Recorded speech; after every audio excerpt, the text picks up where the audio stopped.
dan sore. Kali ini balik lagi bersama Bung Ade. Halo. Salah satu diaspora Indonesia di Australia. Beliau ini terkenal banyak bantu orang. Kalau aku bilangnya aktivis lah, tapi kesini-kesininya banyak misleading terkait ibu gitu. Ada yang mau disampaikan, Bu? Mangga. Oke.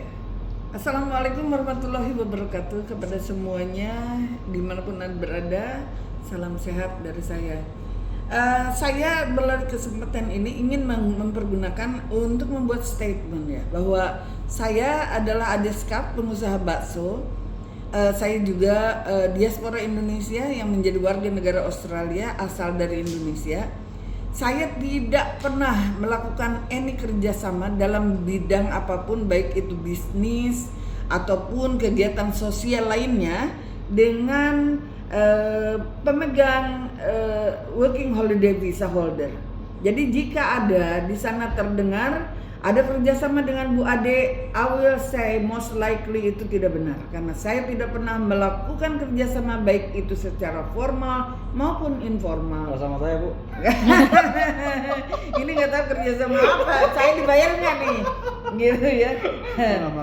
Oke. Juga saya selain tidak pernah terjadi kerjasama itu dengan working holiday visa holder maupun visa-visa lainnya, juga saya tidak pernah menjadi agen tenaga kerja untuk siapapun dan tidak pernah bekerja untuk any agen tenaga kerja.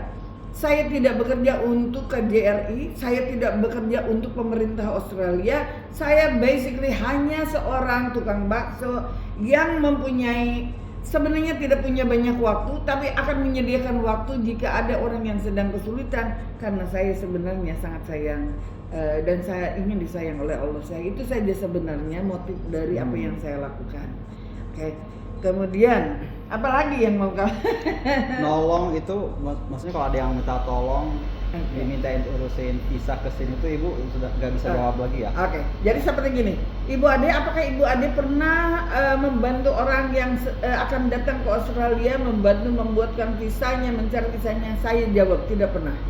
Saya tidak pernah membantu orang-orang yang sudah sampai di sini untuk mengisi formulir, untuk mencari protection visa misalnya, gitu kan? Biasanya orang dari any kind of holder, kemudian mereka berniat ingin stay longer, mereka selalu ininya saya lihat ya, most likely mereka akan mencari protection visa, gitu, dengan segala alasan, banyak alasan. Dan saya akan sampaikan, tidak ada satu orang pun yang saya bantu untuk membuat itu.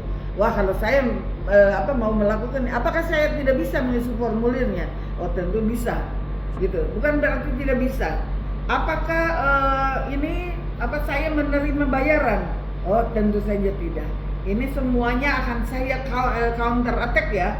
Jika ada terdengar ada orang yang bilang bahwa saya selalu nge-charge kalau saya menolong orang, memulangkan orang atau apa, boleh silakan. Siapa yang pernah saya charge untuk menghubungi saya langsung. Ini memulangkan orang yang harus pulang ya, berarti ada di poin berikutnya. Akan ada di poin berikutnya. Jadi Ibu juga tidak mengiming-imingi datang ke Australia. Oh, tidak pernah. Tidak pernah. Ketika ada yang bertanya ya, kadang-kadang di Facebook ada, Bu, saya ingin kerja di Australia. Saya kasih aja www.ini.gov.au. Silahkan di situ cari infonya. Itu hanya sebatas yang sering saya lakukan ya untuk itu. Tidak pernah assisting, promoting untuk datang bekerja di sini, gitu ya. Kalau memang sudah datang ya itu kan lain sendiri karena Anda berusaha gitu. Berikutnya, Bu. Ya. Berikutnya gitu. Poin berikutnya. Oke, poin berikutnya, bagaimana importantnya, pentingnya asuransi. Ini kita bahas juga di konten sebelumnya. Iya, betul. Tapi akan saya perlebar ya. Untuk Anda yang datang ke sini sebagai WHP, itu penting untuk dapat asuransi. Nah, sekarang masalahnya belum lama ini ada yang sedang mengambil film saya di sini. Kan nggak tahu siapa yang ambil filmnya di situ. Temennya itu WHP juga, sakitnya sakit perut doang kan. Datang ke situ bilnya berapa? Sebut nomornya aja. Berapa? 1000, hampir 1000, 2000-an. Hampir 2000-an. Sakit perut aja kok. Sakit perut aja mampir di rumah sakit. Gitu kan? Alergi. Alergi doang 2000 karena abang dia tidak punya asuransi. Oke, itu yang sangat lightnya. Sekarang kalau seandainya ini WHP, kita ngomong WHP, kemudian sakitnya lebih dari 1 hari, I will say biaya penginapannya aja lebih mahal daripada hotel. Mendingan kalau gitu tinggal di hotel aja. Jangan di hotel ini, jangan yang hotel hospital, mahal. Nah, terus kemudian bagaimana seandainya terjadi misalnya kecelakaan kerja? Most likely kalau Anda tidak punya insurance, you are on your own. Karena saya belum pernah ini ada organisasi di sini. Oh udah saya bayarkan saja. Nah, apakah bisa meminta tolong pada KJRI? Silakan explore that possibility. Mungkin ya. Tapi saya yakin lah. Ini kalian datang ke sini on your own free will. Kenapa ketika sakit harus minta tolong orang? Kalau ada solusi misalnya asuransi. Dari employer juga susah. Nah, ya makanya kan ini masalahnya ya. When you enter somebody else country, then you have to know. Ketika kita ini apa yang di cover, apa yang tidak di cover. Most likely Anda harus mempunyai asuransi. Nanti seperti saya punya asuransi sendiri. Tapi pegawai juga harus punya asuransi sendiri. Misalnya kalau yang ini ya, jadi kita tercover gitu. Nah, misalnya itu seperti apa? Nanti kalau ada kematian, nah gini, kematian itu kan tidak ada yang merencanakan dan tidak bisa direncanakan. Anda datang ke sini segar bugar, muda, bukan berarti Anda tidak akan mati. I'll tell you that. Yang saya kuburkan itu ada yang nenek-nenek, ada yang aki-aki, ada yang masih muda, sehat, bekerja di kebun. Halo, bye-bye, pergi ini mau kerja, bang, tabrakan nabrak pohon karena kanguru lewat. Di sini itu ada kanguru nyebrang, ada cattle nyebrang. Kalau Anda inexperienced driver, gitu kan, inexperienced driver, most likely yang kayak gitu kan enggak ini, terus Anda tiba-tiba datang sok tahu langsung nyopir gitu karena kebutuhan ya. Nah, ini pun akan menjadi potensial problem. Jadi sekali lagi asuransi itu penting. Ketika mengambil asuransi, make sure you know what you cover for. Misalnya apakah ini kecelakaan kerja tercover? Kematiannya ada tercover enggak? Cacat permanen. Misalnya tangannya dikeplek-keplek jadi cacat, apakah itu ada? Oh, ada yang kayak gitu. Ada. Nah, nanti saya akan kasih contoh ya tentang pemulangan. Yang sudah saya pulangkan, orang-orang itu ada yang matanya 1 buta karena ketika nyemprot hama semprotannya. Ini nih masuk ke poin berikutnya. Iya, itu akan masuk ke poin berikutnya. Ibu tuh memulangkan di sini tuh guys ya, ini skripnya punten ya Bu, boleh meminta tolong. Nah saya tadi nanya Bu, ini nolong apa? Oke, jadi gini. Ternyata ini untuk nolong Bu. Gini, jadi apakah selama ini saya suka menolong orang untuk yang sudah siap pulang, tetapi tidak mempunyai dokumen, kemudian tidak mempunyai visa, dan tidak tahu jalan pulang. Seperti apa prosesnya? Kalau saya sudah 12 tahun hilang di kebun, paspornya sudah expired, semuanya. Dan ini yang terjadi biasanya yang saya pulangkan, paspornya itu aspal asli tapi palsu. Oke? Jadi mereka itu dari Indonesianya sudah dibuatkan oleh agennya, bukan namanya sendiri. Nah, ketika dokumen ini expired, saya kan pertama itu kita harus meminta sebuah dokumen dari KJRI, what we call is surat perjalanan laksana paspor yang menggantikan paspor. Pasti dari KJRI diminta dong mana akte kelahirannya, mana KTP-nya. Itu tuh last dokumen yang harus yang bisa kita pulang gitu. Iya, yang SPLP ini betul. Tapi kan syarat untuk mencari SPLP ini kan harus ada dokumen. Nah, kalau Anda ini original dokumennya aspal, bagaimana bisa produce semua dokumen itu? Itu bantu Ibu sampai Nah, pulang. jadi dari situ dulu saya selalu bekerja sama dengan KJRI. Thank God ya, KJRI-nya juga penuh pengertian. Jadi saya bilang ini tidak mungkin kalau Ibu KJRI meminta salinan fotokopi KTP dia, karena ini aspal. sudah jelas. Jadi sebenarnya penjahatnya ada di Indonesia yang mengeluarkan dokumen-dokumen palsu ini, gitu. Jadi beliau akhirnya KJRI dengan kebijaksanaannya yang luar biasa mengeluarkan paspor sesuai dengan ini dokumen ketika dia datang ke sini dengan nama sesuai dengan nama itu. Karena konflik akan terjadi jika itu tidak. Nah, setelah dari misalnya kita tidak ada dokumennya, tidak ada visanya, apakah boleh minta tolong saya? Saya sarankan cari dulu pertolongan dari orang lain. Saya ini Maksudnya sibuk. pertolongan orang lain itu ada profesionnya atau gimana? Yes, saya tidak tahu ya kalau ada ininya. Misalnya adakah ada ormas kayak di Indonesia, ormas yang bisa membantu? Bisa. Tapi kan mereka harus itu funded by the government. Jadi semuanya akan terregister. Tetapi selama ini yang meminta pertolongan dari saya itu saya nggak menyimpan record. Jadi tidak ada catatan bahwa nanti akhir tahun dari sini Anda tanyain ke saya, Bu, sudah berapa orang yang dipulangkan unregistered resident? Saya tidak bisa jawab. Gak kehitung malah gitu. Saya tidak mau menghitung, gitu kan? Karena saya tidak memakai uang negara, jadi saya tidak usah bertanggung jawab kepada siapapun. Nah, kalau organisasi seperti IOM ya, International Organization Migrant, mereka kan harus bertanggung jawab atas uang yang mereka kelola ketika menolong orang. Karena itu kan uang dari funding. Itu juga bukan for free atau I don't know, nggak akan suggest. itu lebih kompleks lagi. Ya, itu lain. Jadi ini ketika meminta pertolongan saya, apa yang terjadi? Saya pasti nanya, benar-benar Anda sudah siap pulang? Iya. Beneran. Pertama saya nanya, punya dokumen enggak? Enggak. Punya salinan dokumen enggak? Saya cari kertas aja apa yang menyatakan bagaimana Anda datang ke sini, gitu ya. Itu bare minimum. Karena nanti gimana caranya? Nah, setelah itu punya duit enggak? Penting. Nah, iya, beli tiket, gitu. Masalahnya begini, masalahnya kenapa kadang-kadang orang yang mau pulang itu nggak punya duit, apalagi dalam keadaan sakit nggak punya duit. Karena ketika sehat mereka kirim semua duitnya ke Indo, hanya ditinggali untuk makan doang sama bayar ini. Pas Anda sakit, mau periksa darah aja bayar kan karena nggak ada Medicare. Anda nggak punya duit, betul. Nah, itu sangat mahal. Ketika nggak punya Medicare itu sangat mahal. Yang dipulangkan tuh Bu, kalau Ya. Siapa yang dipulangkan? Nah, itu. Unregistered resident, artinya ketika Anda datang sebagai orang legal, punya legal visa, baik itu visitor visa, business visa, WHP visa, whatever visa, you come and you enter lewat jalan depan. Yang kedua apa? Ya. Yang kedua apa? Yang dipulangkan. Oke, yang sakit pernah, yang meninggal mayat sudah pernah terjadi kan? Jadi bermacam-macam.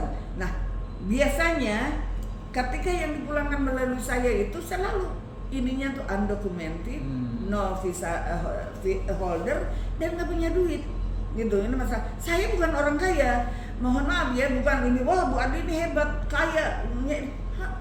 Tidak. Saya mempunyai sekelompok orang yang baik hati, yang sangat baik hati, yang selalu datang untuk membantu saya, memberikan bantuannya, bekerja sama dengan saya, seperti itu ya. Jadi ada orang baik-baik di sini, di itu banyak sekali orang baik. Kadang-kadang ada orang yang tidak mau disebut namanya, tapi masih tetap memberikan bantuan, gitu ya. Jadi siapakah yang minta tolong kepada saya? Biasanya adalah orang-orang yang tidak punya dokumen dan tidak punya visa. Nah, apakah saya menolongnya sendirian? Oh tidak, saya bekerja sama dengan KJRI yang ada di Perth. Saya juga komunitas Indonesia. Kemudian saya bekerja sama dengan aeroplane agency.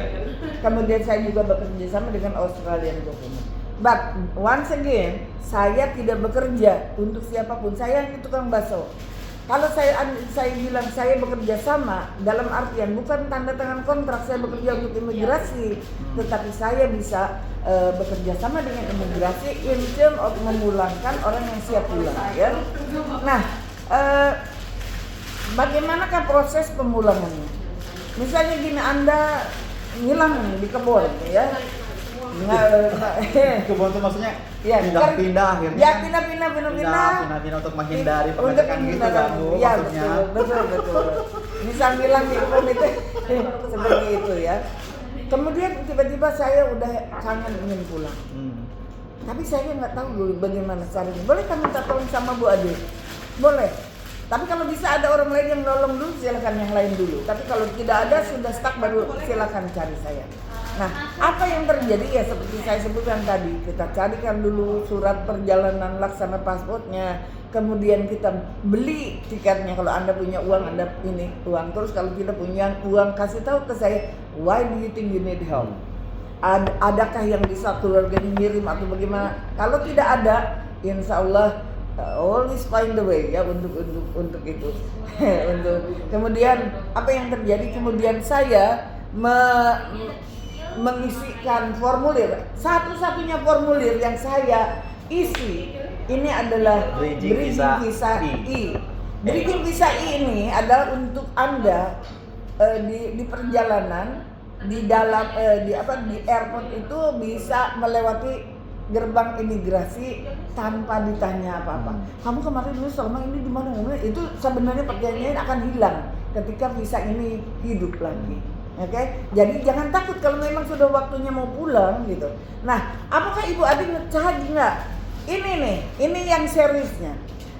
Saya tidak pernah ngecharge dan tidak boleh ngecharge fee ya untuk orang-orang yang saya bantu, karena itu melanggar hukum. Hukum apa yang saya langgar? I'm assisting the illegal immigrant. Itu hukumnya berat. Oke. Tapi sampai saat ini Saya tidak pernah ngecharge ya. Tapi saya dibolehkan menerima jika ada yang memberi hadiah. Oke, saya ngecharge tidak boleh, itu melanggar hukum. Tapi jika ada orang baik hati nih, tahu, oh kasihan nih Bu Ade, gitu ya, saya mau ngasih hadiah, bisa saya terima. Dan itu legal, ya, tidak melanggar hukum. Tapi ini pernyataan dari saya. Saya sudah memulangkan lebih dari 50, katakanlah seperti 50 orang ya, unregistered resident. Baik itu yang meninggal, baik itu yang sakit, baik itu yang sehat, baik itu yang whatever it is the reason. Apakah dari 10 ini ada satu orang yang ngasih hadiah? Belum tentu. Oke, jadi kalau dibilang Ibu Ade ngecharge, saya tidak terima. Karena dari 10 yang saya pulangkan belum tentu satu orang memberikan saya hadiah ya. Jadi ini pudar. Jika Anda mau memfitnah saya tentang ini, saya sudah clear kan. Tidak ada itu. Kalau ada yang menyatakan pernah saya ini, datangkan orangnya, silakan Anda ini kan langsung ke saya. Ini tanggal segini saya diminta oleh Bu Ade. Silakan. Kebanyakan waktu gini ya, ketika kita datang ke konjen untuk mencari SPLP, di situ tuh harus bayar parkir. Itu tuh $5 sejam. Kebanyakan waktu saya yang bayar. Ya, kalau 1 jam $5. Itu kalau lama prosesnya harus nambah lagi. Dari situ biasanya, ini sebelum COVID ya, kita beli tiket. Nah, Ibu Nirma Labib adalah saksi saya. Beliau bekerja untuk Garuda. Oh, di Garuda. Oke, jadi saya Bu Nirma tolong dong, ininya booking tiket. Saya perlu bookingan nomornya. Gitu ya. Jadi beliau saya minta untuk bookingan tiketnya. Ibu Nirma Labib bisa confirm cerita saya. Setelah itu saya pergi ke imigrasi, ke kantor imigrasi. By the time kita di sana sudah jam makan siang. Saya ini adalah wanita lapar. Tahu jam makannya kapan? Bukan kita manusia makan Iya gitu ya. Masa saya seharian nggak makan? Kadang-kadang kita makan siang di situ karena orang imigrasi by then kan sudah makan siang ya. Saya perlu makan. Kadang-kadang saya nggak ditawarin nih sama orang yang sedang saya tolongin. Saya bayar sendiri. Dan kadang-kadang saya juga bayarin dia makan. Iya Bu. Jadi kalau itu kan it's not easy ya Bu. It's not easy. Assisting people No. like that. Gitu. It's not. Pertanyaannya kemudian adalah dengan Ibu bikin video bareng aku gini, misalkan akan banyak orang lagi yang minta tolong ke Ibu. Ready Bu? Look, saya bilang gini, the reason only why I'm helping. Makanya gini, kata-katamu adalah doamu. Do not make any statement if you are not ready. Saya dulu pernah merasa ya, saya ini banyak dosa, membuat banyak kesalahan. Sampai suatu saat saya bilang gini, my dear Lord, Tuhanku yang Maha Pengasih, Maha Penyayang, kalau dulu saya suka mengundang engkau datang ke dalam kehidupanku, karena dulu saya pernah minum kan, ketika saya minum Tuhannya nggak dibawa dong, saya simpan dulu gitu kan, tidak diajak sama saya. Nah suatu ketika saya bilang, ya Allah, mulai saat ini saya tidak akan mengundangmu kembali, saya ingin engkau hidup di dalam hidupku, di dalam hatiku, di dalam jiwa. Nah hati-hati, kalau Anda tidak siap jangan membuat itu. Nah ya Allah, saya dulu tidak pernah memakai tangan saya ini untuk banyak kebaikan. Maka mulai sekarang, kalau engkau membutuhkan perpanjangan tangan untuk menolong orang, pakailah tangan saya, pakailah kaki saya, pakailah ini saya. Nah, ketika banyak orang meminta tolong, saya jadi bingung kan. Nah, tapi kan saya sudah membuat deklarasi. Jadi seandainya if you really wanna know why I'm helping, karena saya tahu ketika kita dalam kesulitan, tidak ada orang yang menengok kita, tidak ada yang memberikan uluran tangan ke kita. Hidup ini adalah sangat menjadi sulit ya. Jadi tidak ada satupun. Sekarang gini, kalau mau dipuji, emang kamu kalau muji saya kayak apa sih yang membuat saya ini? Paling ini, wah Ibu Ade hebat. Reaksi untuk saya hebat. Paling cuma begitu, 1 detik, 2 detik. Aling kencang 5 menit. Oh iya Bu, saya ini hebat. Terus saya dapat apa? Nggak ada apa-apa kan? Kemudian kalau misalkan kamu pikir saya sakti, wah hebatnya saya sakti gitu ya. Terus kesaktian saya mau pakai apa? Pakai tong wasiat kan tueng gitu. So basically that's all saya patahkan juga. Jadi sebenarnya kenapa saya tidak pernah menolak ketika ada orang meminta tolong? Takutnya dia malaikat yang menyamar. Karena saya tolak dia malaikat gimana? Nah kalau bukan malaikat berarti kamu yang saya tolong gitu ya. Jadi dua-duanya saya menjadi pemenang. Jadi boleh kalau Anda dalam kesulitan, yang pasti gini, saya adalah warga negara Australia yang ada di Perth. Ini adalah tanah saya sekarang. Haram bagi saya jika ada warga negara sini, orang yang di sini tidak makan dan saya tahu. Jadi kalau saya tidak tahu, saya tidak haram kan. Tapi jika saya tahu ada yang tidak makan, itu untuk saya adalah dosa. Jadi kalau jika Anda tidak bisa makan, datanglah ke kafe saya.